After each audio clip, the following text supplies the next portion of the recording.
दोस्तों, आज की यह कहानी आपके दिल को ऐसे छू लेगी कि आपकी आंखें नम हो जाएंगी और रोंगटे खड़े हो जाएंगे, क्योंकि यह सिर्फ एक काल्पनिक किस्सा नहीं बल्कि जीवन की उन अनजानी सच्चाइयों की झलक है जो हमें कभी कभी इतना हिला देती हैं कि हमारी सारी दुनिया बदल जाती है।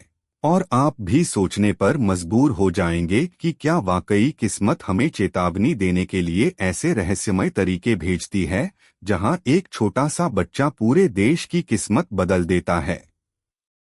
जरा कल्पना कीजिए मुंबई की उस ठंडी सर्द सुबह को जब प्रधानमंत्री विक्रम सिंह एक बच्चों के अस्पताल में जाते हैं, जहां मासूम चेहरे उन्हें देखकर मुस्कुराते हैं, उनके छोटे छोटे हाथ उन्हें छूते हैं और विक्रम सिंह जी का दिल उन मासूमों की खुशी से भर जाता है। लेकिन उसी अस्पताल के एक कोने में खड़ा एक 10 साल का पतला दुबला बच्चा अर्णव उन्हें ऐसी बात कहता है जो उनकी पूरी जिंदगी को हिला देती है। वह कहता है कि मुझे पता है आपकी मौत कब होगी। और पहले तो यह सुनकर सबको लगता है कि यह कोई बच्चे का मासूम मजाक है। लेकिन जब अर्णव आगे कहता है कि मौत से पहले इस देश में एक बहुत बड़ी आपदा आने वाली है और मैं यहाँ सिर्फ उसे रोकने के लिए आया हूँ, तो विक्रम सिंह जी के चेहरे से सारी मुस्कान गायब हो जाती है और उनके दिल में एक ठंडी लहर दौड़ जाती है, जैसे कोई बर्फ का टुकड़ा सीने में उतर रहा हो।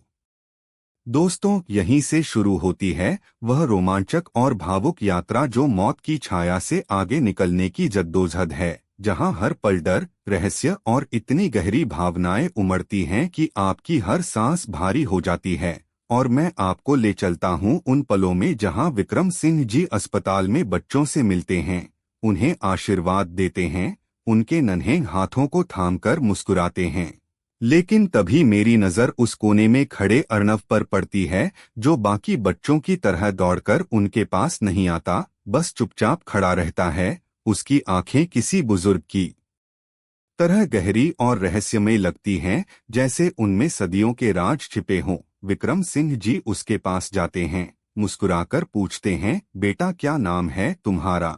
और अर्णव बहुत धीमी आवाज में कहता है, अर्णव। फिर विक्रम सिंह जी फिर मुस्कुराते हुए कहते हैं, अर्णव तुम बाकी बच्चों के साथ क्यों नहीं खेल रहे या मिलने क्यों नहीं आए?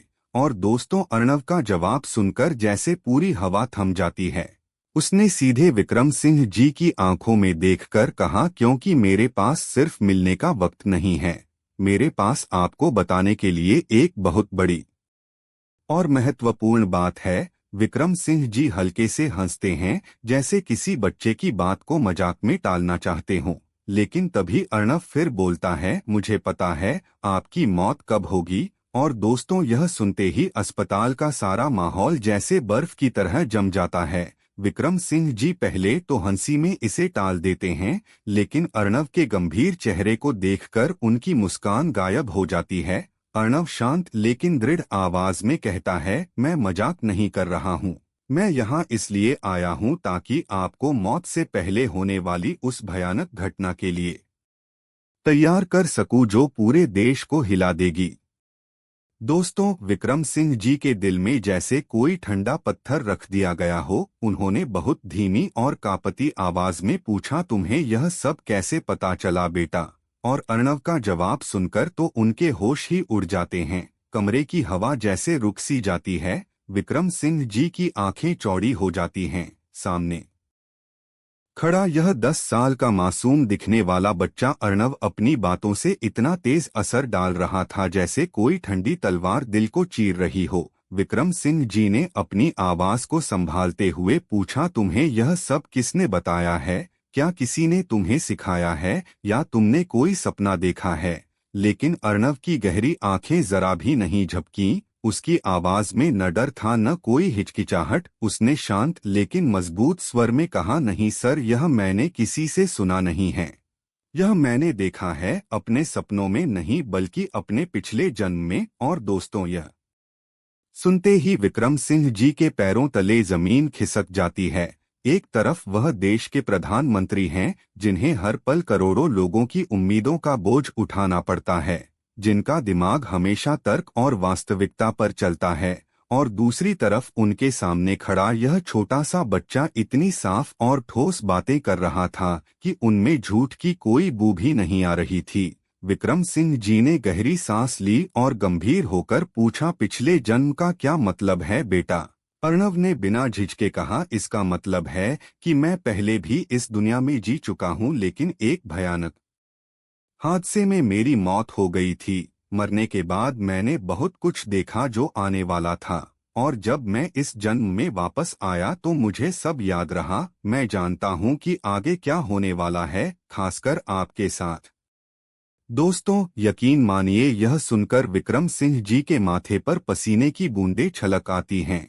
उनके आसपास सुरक्षा की पूरी टीम है, खुफिया रिपोर्ट्स हैं, लेकिन ऐसा रहस्य किसी रिपोर्ट में नहीं मिल सकता था। विक्रम सिंह जी ने गहरी नजर से अर्णव को देखा और पूछा, अगर तुम्हें सब याद है तो मुझे बताओ, वो बड़ी घटना क्या है जो देश को हिला देगी? अर्णव कुछ पल चुप रहा, जैसे उसके अंदर कोई तूफान चल रहा हो, लेकिन उसके होठों पर सन्नाटा पसरा था।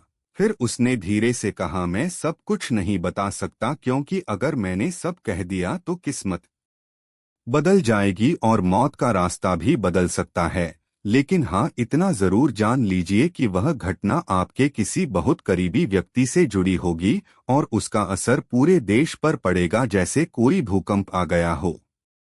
दोस्तों, विक्रम सिंह जी के दिल की धड़कनें और तेज हो जाती हैं। उनके चेहरे की गंभीरता और गहरी होती चली जाती है। उन्होंने फैसला कर लिया कि इस बच्चे और उसके परिवार के बारे में और ज्यादा जानना बहुत जरूरी है। उसी वक्त उन्होंने अपने एक विश्वसनीय अधिकारी को इशारा किया कि इसके माता पिता को तुरंत यहाँ बुलाओ, और दोस्तों, कुछ ही मिनटों बाद अर्णव के माता पिता वहाँ आ जाते हैं। वे साधारण मध्यम वर्गीय परिवार के लगते हैं। पिता एक सरकारी ऑफिस में क्लर्क हैं और माँ घर संभालती हैं। उनके चेहरों पर प्रधानमंत्री के सामने होने की झिझक और हल्का सा डर साफ दिख रहा था। विक्रम सिंह जी ने उन्हें सांत्वना देते हुए कहा, डरिए मत, मैं बस कुछ बातें जानना चाहता हूँ। आपका बेटा अर्णव जो कह रहा है उसके बारे में आप क्या जानते हैं? माँ की आंखों में डर था और आवाज कांप रही थी। उन्होंने धीरे से कहा, सर, यह जन्म से ही थोड़ा अलग है। यह जो सपने देखता है वे सच हो जाते हैं। पहले हमें लगा कि यह संयोग है, लेकिन धीरे धीरे हमें यकीन हो गया कि इसके पास कोई ऐसी शक्ति है जिसे हम समझ नहीं सकते। पिता ने बीच में बोलकर कहा, जब यह 3 साल का था तब एक दिन खेलते खेलते बोला कि पास के ब्रिज पर आज बड़ा हादसा होने वाला है। हम हंस दिए, लेकिन उसी शाम खबर आई कि वही ब्रिज टूट गया और कई लोग घायल हो गए। तब अनदेखा डर की गूंज सुनाई दे रही थी। विक्रम सिंह जी के चेहरे पर अब वह सामान्य मुस्कान नहीं थी, बल्कि एक मजबूत दृढ़ता और गहरी चिंता का मिश्रण था। अर्णव की बात उनके कानों में हथौड़े की तरह बज रही थी। आपके सबसे पास दिखने वाले लोग ही आपके सबसे दूर हैं। विक्रम सिंह जी ने फैसला कर लिया कि अब सच्चाई सिर्फ बातों से नहीं निकलेगी, बल्कि एक चालाक खेल खेलकर निकालनी होगी। उन्होंने उसी रात अपने सबसे विश्वसनीय खुफिया प्रमुख अजय को बुलाया। अजय कमरे में आया, हाथ में मोटी फाइलें और चेहरे पर वही गंभीरता जो केवल तब दिखती है जब हालात किसी बड़े तूफान की ओर इशारा कर रहे हों। विक्रम सिंह जी ने सीधी और ठंडी नजर से कहा, अजय, मुझे अपने आसपास के हर इंसान की जांच चाहिए। मंत्री, सलाहकार, सुरक्षा अधिकारी, कोई भी छूटना नहीं चाहिए। और याद रखो, इस बार किसी पर भरोसा मत करना, यहाँ तक कि मुझ पर भी नहीं। दोस्तों, सोचिए जरा, देश का प्रधानमंत्री खुद अपने सबसे करीबी लोगों पर शक कर रहा था, और शक भी क्यों न हो, क्योंकि अब मामला सिर्फ उनकी जान का नहीं बल्कि पूरे देश की सुरक्षा और आत्मा का था। अगले 72 घंटे प्रधानमंत्री कार्यालय के अंदर किसी अनदेखे तूफान की तरह गुजरे। फाइलें खंगाली गईं, कॉल रिकॉर्ड्स की जांच हुई, ईमेल्स पर नजर रखी गई, लेकिन सच जैसे धुंध की तरह और भी गहरा होता जा रहा था। और तभी विक्रम सिंह जी ने एक योजना बनाई। उन्होंने अजय और अपने सबसे विश्वसनीय सुरक्षा अधिकारी रवि, हाँ वही रवि जो पिछले 15 सालों से उनकी परछाई की तरह साथ था, दोनों को एक गुप्त कमरे में बुलाया। वहां विक्रम सिंह जी ने दोनों के सामने एक रिपोर्ट रखी जिसमें लिखा था कि प्रधानमंत्री अगले हफ्ते लद्दाख में एक बेहद गुप्त बैठक के लिए जाने वाले हैं। दोस्तों, असल में ऐसी कोई बैठक थी ही नहीं। यह रिपोर्ट पूरी तरह से नकली थी, लेकिन विक्रम सिंह जी ने इसे ऐसे पेश किया जैसे यह बिल्कुल सच्ची और टॉप सीक्रेट हो। उन्होंने यह बात केवल अजय और रवि इन दो लोगों को बताई। दोस्तों, यह एक जाल था, एक ऐसा जाल जिसमें दुश्मन को खुद आकर फंसना था। अगले ही दिन से खुफिया एजेंसियों ने हर फोन कॉल, हर ईमेल और हर छोटी से छोटी हलचल पर नजर रखना शुरू कर दिया। और फिर 2 दिन बाद वो कॉल आ ही गया। मुंबई से एक विदेशी नंबर पर कॉल किया गया जिसमें लद्दाख वाली उस नकली बैठक की पूरी जानकारी दी गई थी। जब लोकेशन ट्रेस की गई तो सब हैरान रह गए। वह कॉल प्रधानमंत्री आवास के अंदर से ही किया गया था और उस समय उस कमरे में सिर्फ रवि मौजूद था।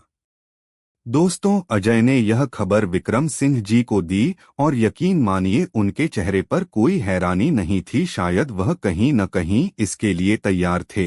लेकिन दोस्तों, असली सवाल अब भी वही था, क्या रवि वाकई गद्दार था या कोई और उसे मोहरे की तरह इस्तेमाल कर रहा था। और तभी उसी रात अर्णव चुपचाप विक्रम सिंह जी के कमरे में आया। उसकी गहरी आंखें अंधेरे में भी चमक रही थीं।